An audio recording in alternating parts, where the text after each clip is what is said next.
আজ মানুষের শ্বাসতন্ত্রের গঠন সম্বন্ধে আলোচনা করা হবে। প্রথমেই আমরা মানুষের শ্বাসতন্ত্রের গঠনের প্রধান যে অঙ্গগুলো থাকে সেটা হচ্ছে একটা হচ্ছে কি ফুসফুস। ফুসফুস হচ্ছে প্রধান শ্বাসাঙ্গ। এই যে ফুসফুস, এক নম্বর হচ্ছে ফুসফুস, দু নম্বর হচ্ছে কি শ্বাসপেশি। তো আমরা এখন ফুসফুস সম্বন্ধে আলোচনা করব। মানুষের ফুসফুস বা ফুসফুসের গঠন যদি আমরা জানতে চাই, মানুষের শ্বাসতন্ত্রের গঠনের দিক দিয়ে প্রথমেই আমরা আসছি ফুসফুস। ফুসফুস ছাড়া আরও কিছু অংশ আছে, যেমন হচ্ছে কি ফুসফুসের সঙ্গে সাহায্যকারী অঙ্গগুলো আছে, যেমন কি বঙ্কাস, বঙ্কিয়ল, তারপরে হচ্ছে কি অ্যালভিওলাই, তারপরে হচ্ছে কি ট্রাকিয়া, তারপরে হচ্ছে ল্যারিংস, তারপরে আসছে ফ্যারিংস বা গলবিল, তারপরে নাসাপথ, নাসারন্ধ্র। তাহলে কি কি হলো? মানুষের শ্বাসতন্ত্রের গঠনে একজোড়া ফুসফুস,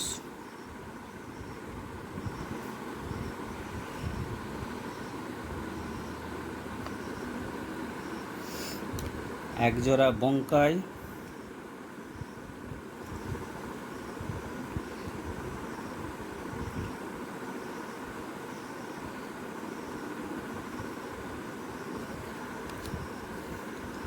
একটি ট্রাকিয়া, ট্রাকিয়া মানে কি শ্বাসনালী, ল্যারিংস,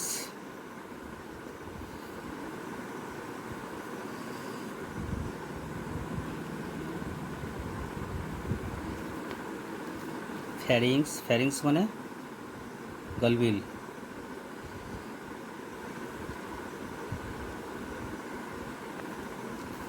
নাসাপথ, অন্তনাসরন্ধ্র, তারপর নাসাপথ ও নাসারন্ধ্র।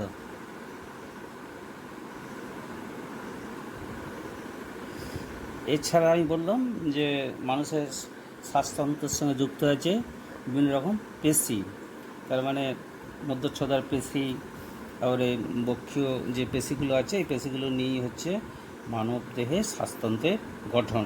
প্রথমেই আমরা ফুসফুস সম্বন্ধে আলোচনা করব। তো এই ফুসফুস সম্বন্ধে আলোচনা করতে গিয়ে আমরা প্রথমেই বলছি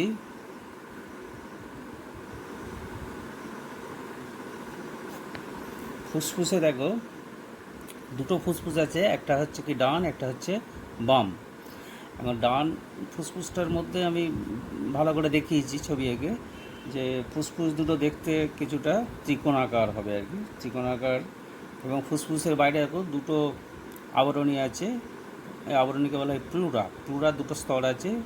বাইরের দিকে স্তর একটা আছে বহিঃ আবরণী, আর ভিতর দিকে একটা অন্তর আবরণী আছে।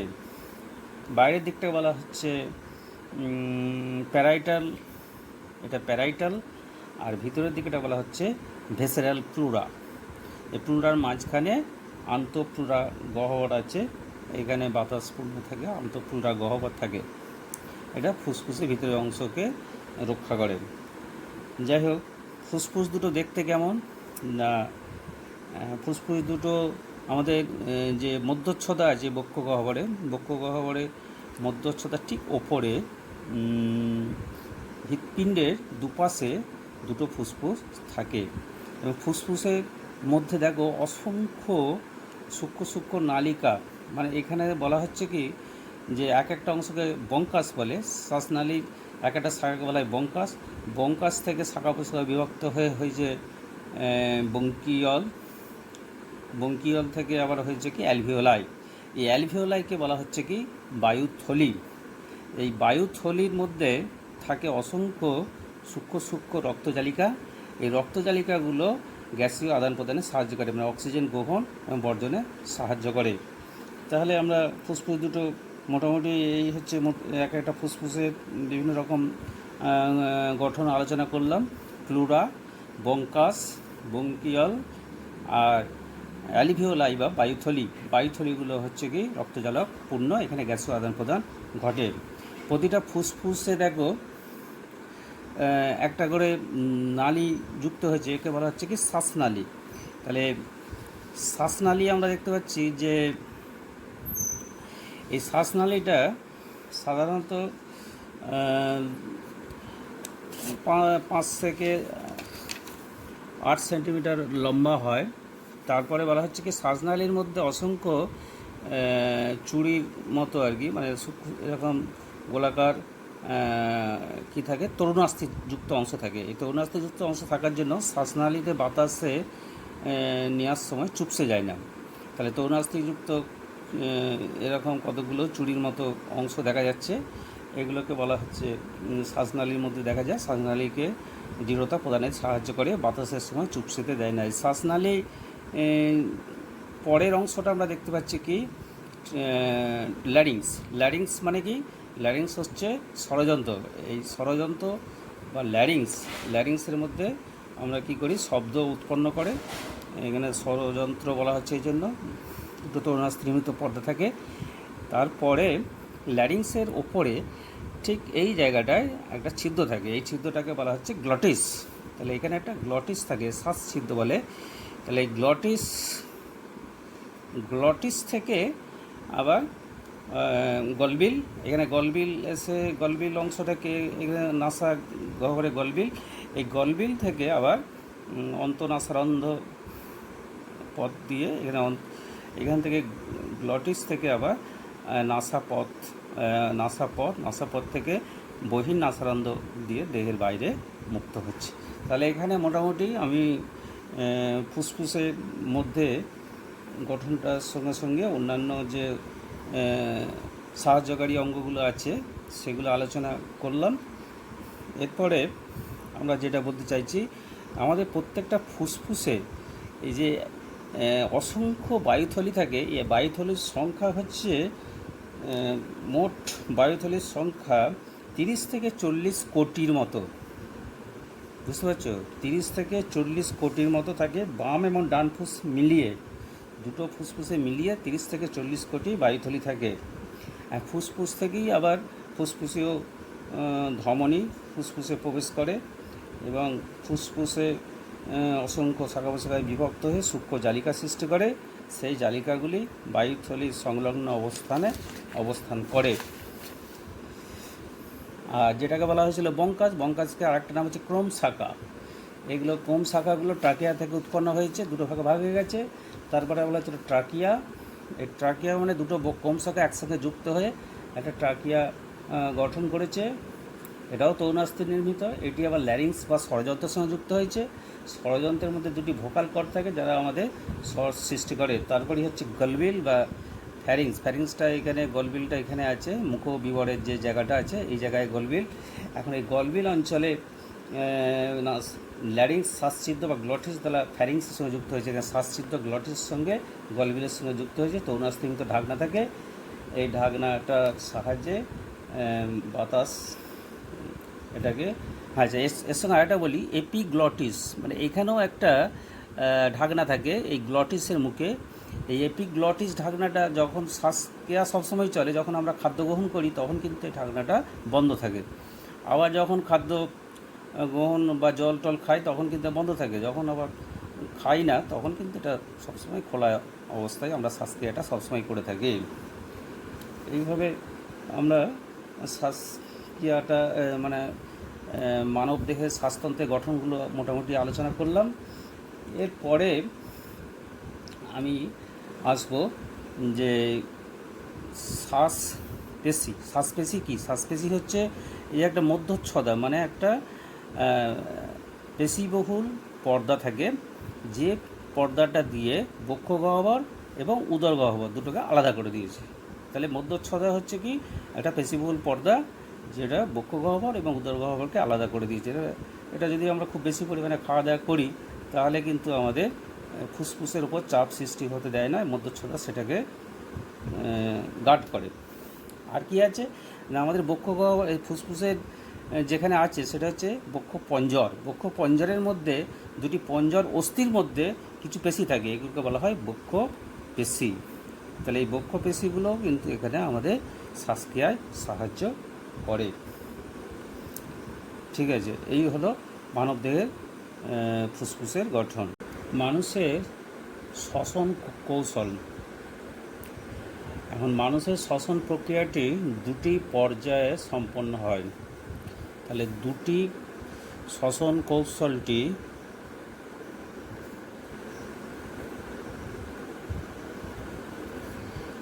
দুটি পর্যায়ে হয়।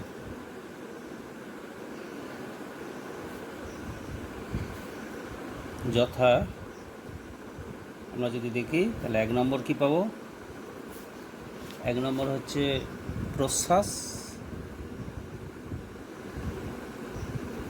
আর 2 নম্বর হচ্ছে কি নিঃশ্বাস।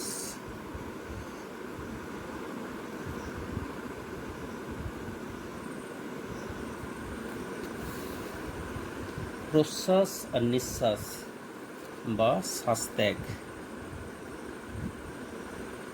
তাহলে প্রথমটা শ্বাস গ্রহণ হবে, এটা হচ্ছে শ্বাসত্যাগ, আর প্রশ্বাস বা শ্বাস গ্রহণ।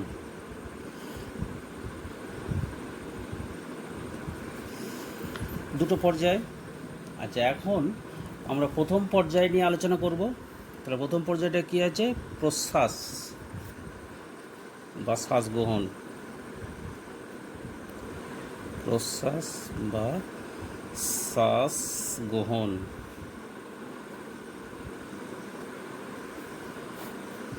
এই পর্যায়টা কিভাবে হয়? প্রথমেই দেখো, আমি বলেছিলাম যে মানুষের পেশিগুলোর কথা বলা হয়েছিল। প্রথমেই বলা হচ্ছে কি, যখন শ্বাস গ্রহণ করা হয় তখন কি হয় না, শ্বাস গ্রহণ প্রক্রিয়ায়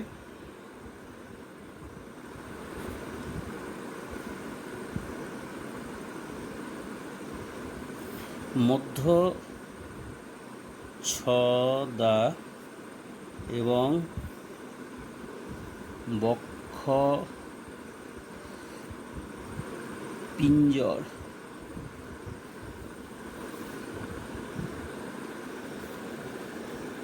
পিঞ্জরের মধ্যস্থ পেশি সমূহ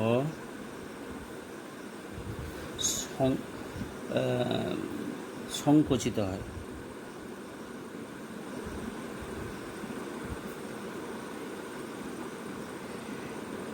তাহলে সংকুচিত হলে কি হবে না, সংকুচিত হলে মধ্যচ্ছদা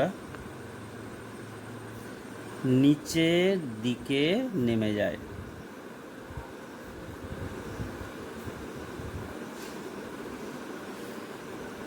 আর পঞ্জর মধ্যস্থ পেশিসমূহ সংকুচিত হলে কি হবে, বক্ষ পঞ্জরগুলি বাইরের দিকে এবং উপরের দিকে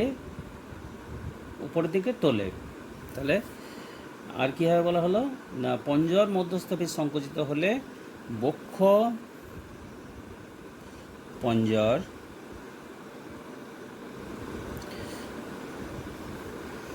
বাইরের দিকে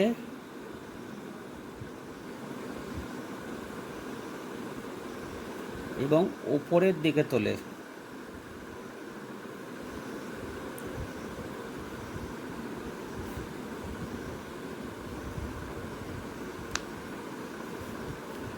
ফলে কি হবে না, বক্ষ গহ্বর দৈর্ঘ্য প্রস্থে প্রসারিত হবে।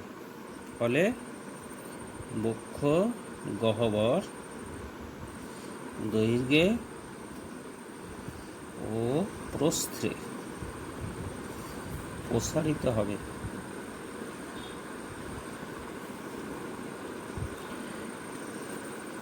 তাহলে বক্ষ গহ্বর দৈর্ঘ্যে প্রস্থে প্রসারিত হলে কি, অন্তঃপ্লুরার ওপর, অন্তঃপ্লুরা বলতে এখানে দুটো যে প্লুরার মধ্যবর্তী অঞ্চলটাকে বলা হয়েছিল অন্তঃপ্লুরা অঞ্চল। তাহলে ফুসফুসের মধ্যস্থ বায়ুর চাপ বেশি থাকায় তাহলে কি হবে, বক্ষ গহ্বর প্রসারিত হওয়ার ফলে ফুসফুসের অন্তঃপ্লুরা অঞ্চলে চাপ কমে যাবে। ফলে ফুসফুসের অন্তঃপ্লুরা ফ্লোরা অঞ্চলের বায়ুর চাপ কমে যাবে। কমে গেলে কী হবে? কমে গেলে ফুসফুস দুটি নিজস্ব মানে নিজস্ব চাপে আর কি, ফুসফুস দুটি ফুসফুস মধ্যস্থ বায়ুর চাপ বেশি থাকায় তাহলে ফুসফুস ফলে ফুসফুস মধ্যস্থ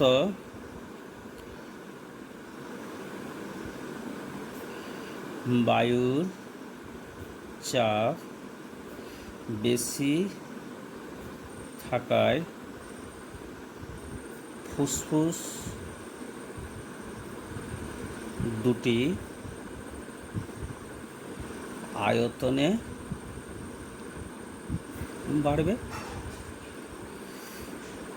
আয়তন যদি বাড়ে তাহলে ফুসফুস দুটি প্রসারিত হবে বা আয়তনে বাড়বে। আয়তন যদি বাড়ে তাহলে কী হবে? ফুসফুস মধ্যস্থ বায়ুর চাপ, তার ফলে কী হবে? ফুসফুস দুটির মধ্যে ঘনত্ব, তাহলে বাইরের বাতাসের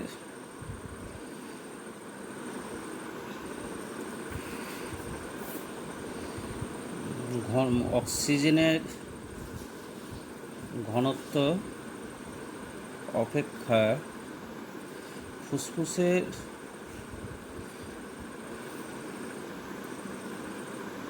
মধ্যস্থ বায়ুর ঘনত্ব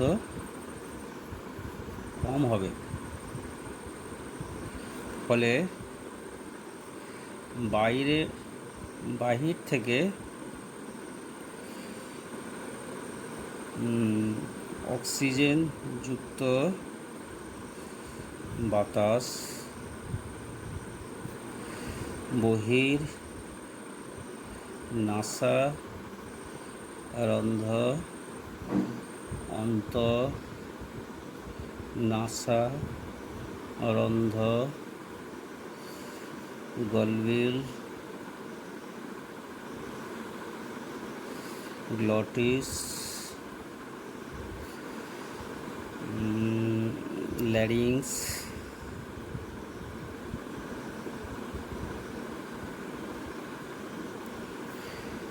ট্রাকিয়া বঙ্কাস হয়ে ব্রঙ্কিয়াল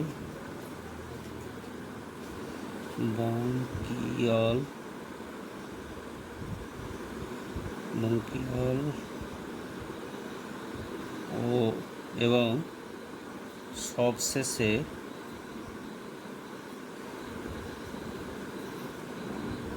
অ্যালভিওলাই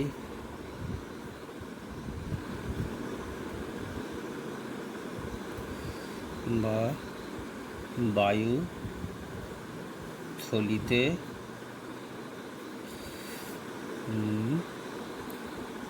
জমা ব্যাপন প্রক্রিয়ায়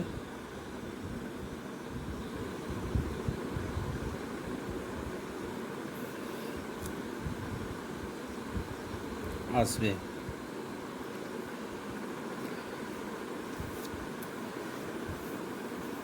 তাহলে বায়ুথলিগুলো কী হবে? বায়ুপূর্ণ হবে।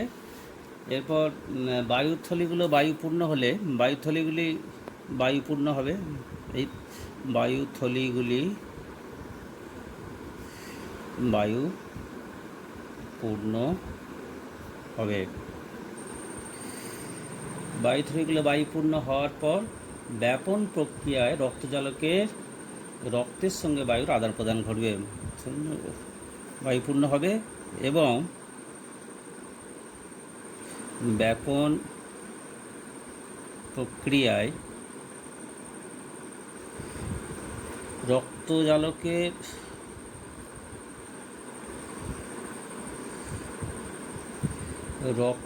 সঙ্গে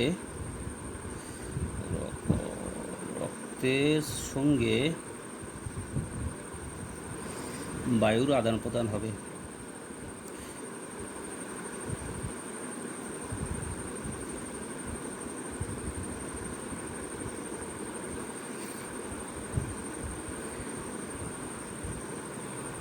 আসলে বক্ষগহ্বর প্রসারিত হয় বলেই ফুসফুসে বায়ু প্রবেশ করে। তাহলে বক্ষগহ্বর যদি প্রসারিত না হতো তাহলে কিন্তু ফুসফুসে বায়ু প্রবেশ করতো না। এরপর আমরা নিঃশ্বাস বা শ্বাস ত্যাগ সম্বন্ধে বলবো। এক্সপিরেশন, শ্বাস গ্রহণের বলা হচ্ছে কি, শ্বাস গ্রহণের পর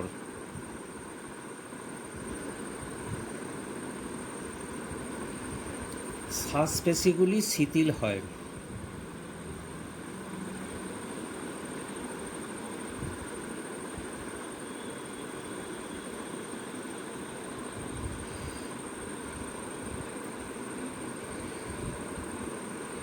আর কি শিথিল হবে?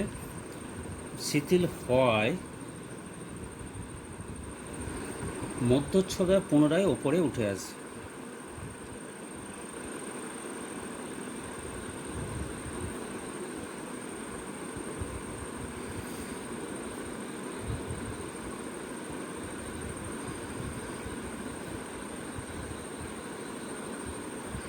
তাহলে আমরা দেখতে পাচ্ছি কি, শ্বাস গ্রহণের পর শ্বাসপেশিগুলি শিথিল হচ্ছে, শিথিল হয় মধ্যচ্ছদা পুনরায় ওপরে উঠে আসে এবং বক্ষ পিঞ্জর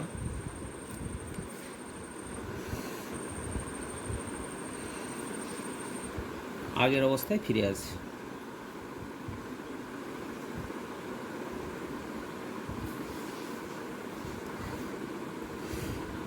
তাহলে বক্ষপিঞ্জর আগের অবস্থায় ফিরে আসে।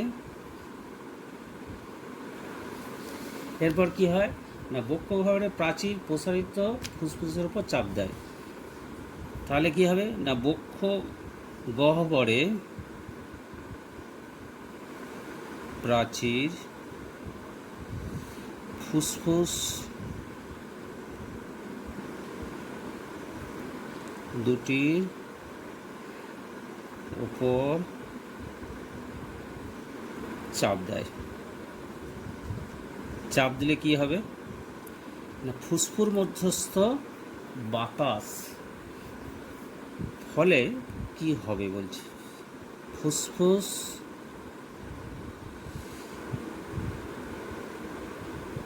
মধ্যস্থ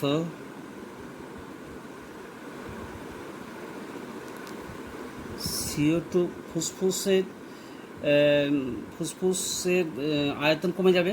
ফুসফুস মধ্যস্থ যে বাতাস ব্র্যাকেটে CO2, সেই বাতাস বিপরীত পথে, তাহলে ফুসফুসের মধ্যে চাপ দেওয়ার ফলে কি হচ্ছে দেখো, ফুসফুসের ঘনত্ব বেড়ে যাচ্ছে। তাহলে ফুসফুসের বাইরের যে বাতাসের ঘনত্ব, ফুসফুসের মধ্যস্থ বাতাসের ঘনত্ব বা CO2 গ্যাসের ঘনত্ব বেশি হয়। বেশি হওয়ার ফলে ওই ফুসফুস মধ্যস্থ বাতাস বা CO2 গ্যাস বিপরীত পথে, মানে আগে যে পথে এসেছিল আর কি, সেই পথেই বিপরীত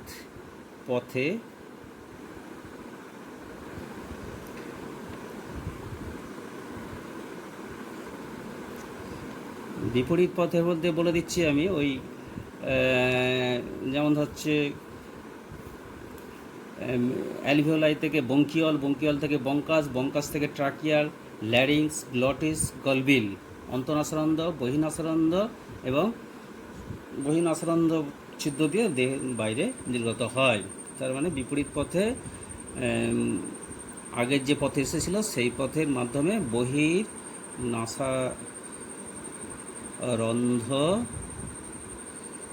দিয়ে দেহের বাইরে বেরিয়ে যায়। তাহলে এটাই হচ্ছে নিঃশ্বাস প্রক্রিয়া। তাহলে শ্বাস গ্রহণের পর শ্বাসপেশিগুলি শিথিল হয়, ফলে মধ্যচ্ছদে পুনরায় উপরে উঠে আসে এবং বক্ষপঞ্জর আগের অবস্থায় ফিরে আসে। তাহলে কী হয়, বক্ষগহ্বর প্রাচীর ফুসফুসের উপর দুটির উপর চাপ দেয়, ফলে ফুসফুসের মধ্যস্থ যে বাতাস, সে বাতাসের ঘনত্ব বেড়ে যায়। ফলে ওই বাতাস বা CO2 গ্যাস বিপরীত পথে বহিরাসরন্ধ্র দিয়ে দেহের বাইরে বেরিয়ে যায়। এটাই হলো নিঃশ্বাস। এখন আমরা আলোচনা করব ফুসফুস ও সুস্থ জীবন। ফুসফুসকে সুস্থ রাখার দুটি উপায় হলো, তাহলে ফুসফুসকে সুস্থ রাখার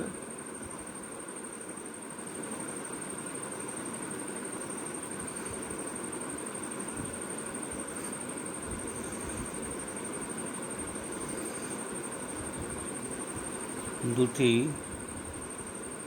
উপায় হলো, এক নম্বর হচ্ছে কি শ্বাস ব্যায়ামের চর্চা,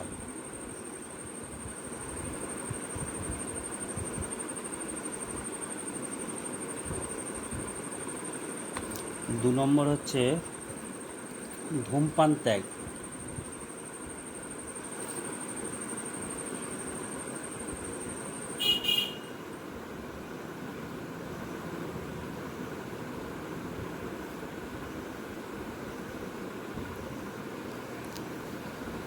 প্রথমে আমি আলোচনা করব শ্বাস ব্যায়ামের চর্চা।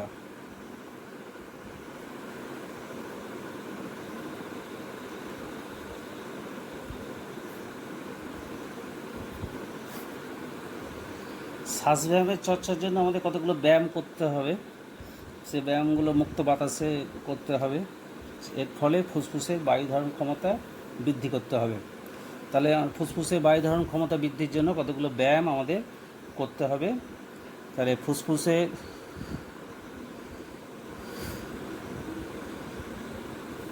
বায়ু ধারণ ক্ষমতা বৃদ্ধির জন্য কিছু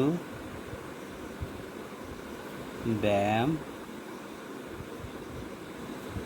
করতে হবে। এই যে ব্যায়ামগুলো করতে হবে মুক্ত বাতাসে, এই ব্যায়ামগুলো মুক্ত বাতাসে করতে হবে এবং এগুলো আবার নির্দিষ্ট সময়ে যোগাসনের মাধ্যমে এটা করতে হবে। এই যোগাসনগুলো কী কী হতে পারে, এগুলি বিভিন্ন ধরনের যোগাসন,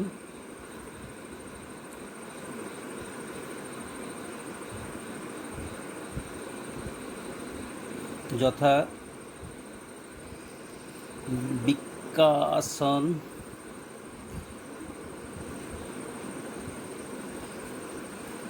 অর্ধমৎস্যাসন,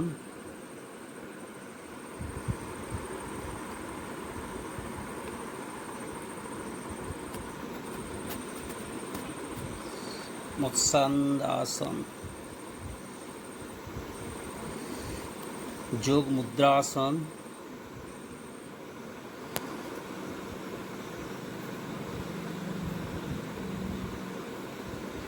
উষ্ঠাসন,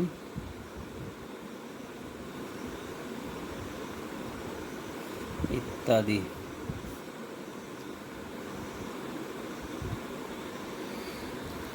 গভীর শ্বাসকার্য করতে গেলে আমাদের কি করতে হবে, দু নম্বরটা বলছে কি গভীর শ্বাসকার্য। তাহলে গভীর শ্বাসকার্য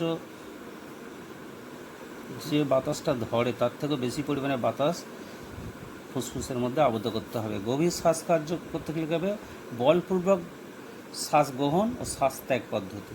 তাহলে বলপূর্বক শ্বাস গ্রহণ ও শ্বাস ত্যাগ পদ্ধতি।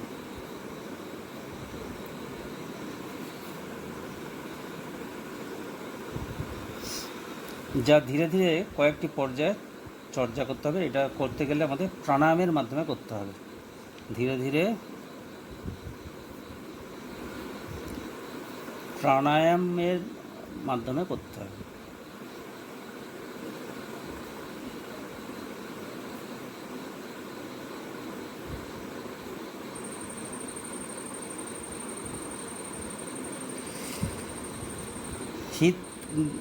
হৃদবাহ ব্যায়াম চর্চা, তাহলে হৃদস্পন্দন বৃদ্ধি করতে হবে আর কি। 3 নম্বর হৃদবাহ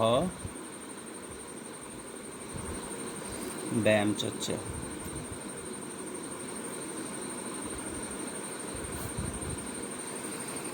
জগিং, সাঁতার কাটা,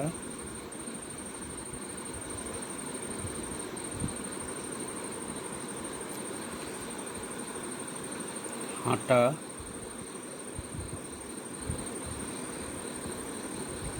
প্রভৃতি দ্বারা ফুসফুসে বায়ুদান ক্ষমতা বৃদ্ধি করা যায়।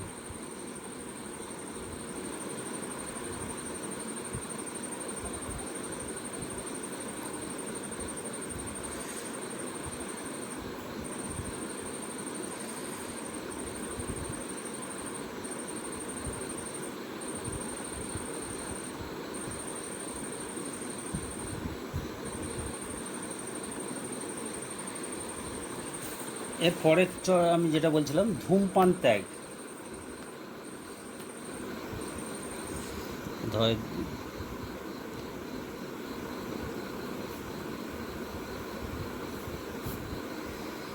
ধূমপানটা তোমরা সবাই জানো যে ধূমপান হচ্ছে তামাকজাত বস্তুর সেবন করা হয়।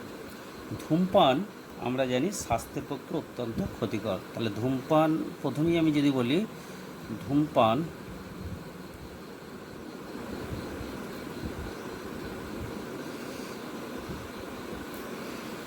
স্বাস্থ্যের পক্ষে ক্ষতিকর।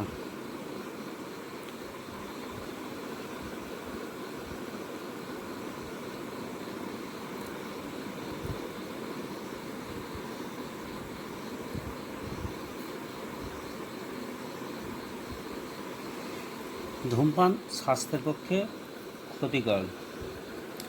এখন ধূমপান যখন আমরা করি, তাহলে সেই ধূমপানের মধ্যে আমরা দেখি কতগুলো গ্যাস থাকে, মানে বিষাক্ত গ্যাস, ধোঁয়া।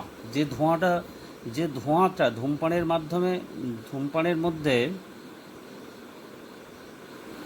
ধূমপানের সময় যে ধোঁয়া নির্গত হয়, তাতে বিভিন্ন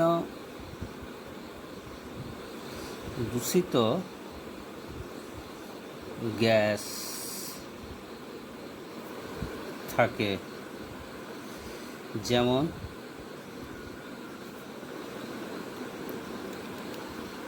carbon monoxide,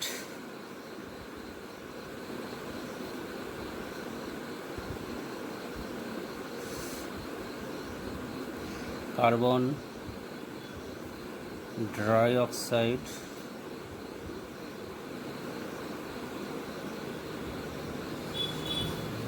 nitrogen oxide,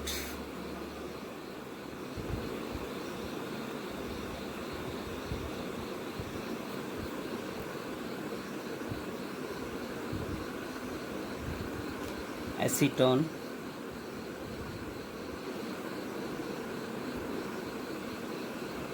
hydrogen cyanide,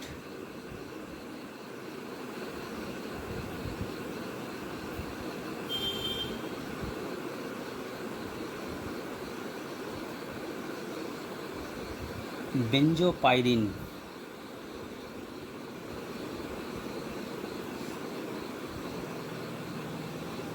এই বেনজোপাইরিন গ্যাসটা ক্যান্সার রোগের জন্য দায়ী, প্রভৃতি। তাহলে বুঝতেই পারছো ধূমপানের যে ধোঁয়াটা, এই ধোঁয়ার মধ্যে কত দূষিত গ্যাস থাকে। এখন এই দূষিত গ্যাসগুলো আমাদের অনেক প্রতিবন্ধকতার সৃষ্টি করে। প্রথমেই দেখো, ফুসফুসে ক্যান্সার, ফুসফুসের ক্যান্সার একটা রোগ।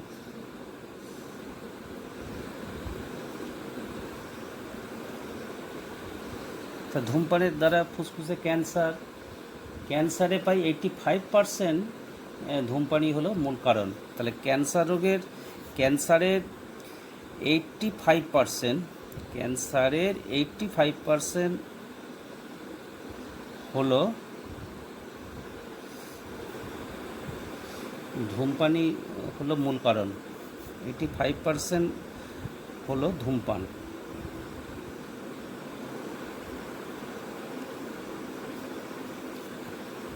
ব্রঙ্কাইটিস,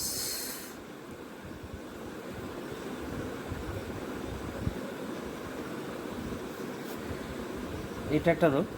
ধূমপানের ফলে ফুসফুসের বঙ্কায় বা কোম শাখায় প্রদাহ বা ব্রঙ্কাইটিস রোগ হয়। তাহলে ধূমপানের ফলে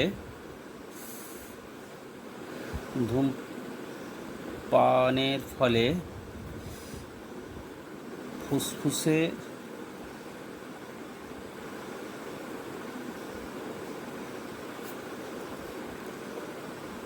বঙ্কায়ে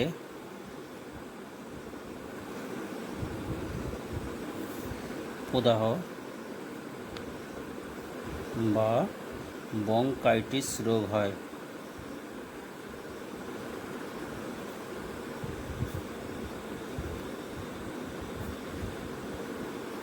পরেরটা যদি আমরা দেখি এমফাইসেমা।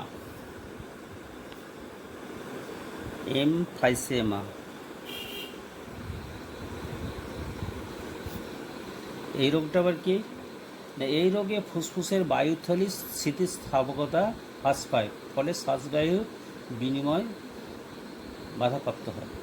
তাহলে এই রোগে কি হবে, ফুসফুসের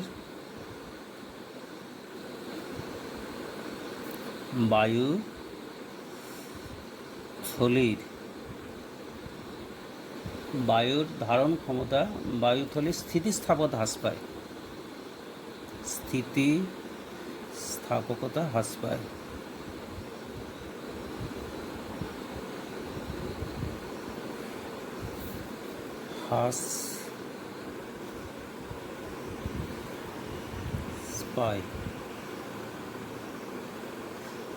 ফলে হ্রাস পেলে কী হবে, শ্বাসবায়ুর বিনিময় বাধাপ্রাপ্ত হবে, ফলে শ্বাস বায়ুর বিনিময় বাধা প্রাপ্ত হবে।